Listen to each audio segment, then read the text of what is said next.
আনুষ্ঠানিকভাবে বাংলাদেশ দলের নেতৃত্ব হামজা চৌধুরীকে দেওয়া উচিত বলে মন্তব্য করেছেন জাতীয় দলের সাবেক অধিনায়ক আমিনুল হক।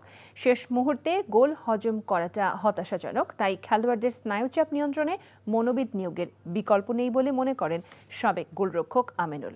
রিপোর্ট কুশল ইয়াসিরের। বাংলাদেশের জার্সি গায়ে মাঠে নামলেই হামজা চৌধুরীর ভূমিকা থাকে অনন্য। এখন পর্যন্ত 4 ম্যাচ খেলে 2 গোল করেছেন তিনি।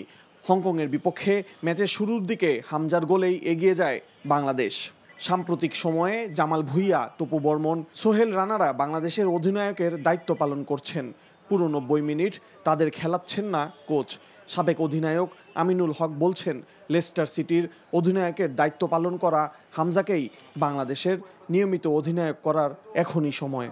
আমাদের যারা বর্তমানে এখন ক্যাপ্টেনশিপ করছেন তাদের হয়তোবা এক এক সময় এক একজনকে দায়িত্ব দেওয়া হচ্ছে, যেটা নিয়ে হয়তোবা নিজেদের খেলোয়াড়দের ভিতরে একটা কনফিউশন বা একটা দ্বিধাদ্বন্দ্ব তৈরি হতে পারে। এটা খুব স্বাভাবিক একটি বিষয়। বাট হামজা চৌধুরীর বিষয়ে আমার কাছে মনে হয় না যে এখানে কোনো প্রশ্ন থাকবে। সো আমি আশা করি যে ভবিষ্যতে আমার বাংলাদেশ টিম এবং বাংলাদেশ টিমের ম্যানেজমেন্ট বা বাংলাদেশ টিমের কোচ তিনি এই দায়িত্বটা হামজা চৌধুরীর কাছে দিলে বাংলাদেশের ফুটবলের জন্য একটি ইতিবাচক দিক উন্মোচন হবে। শেষ মুহূর্তে গোল হজম করা এখন নিয়ম হয়ে দাঁড়িয়েছে টিম বাংলাদেশের।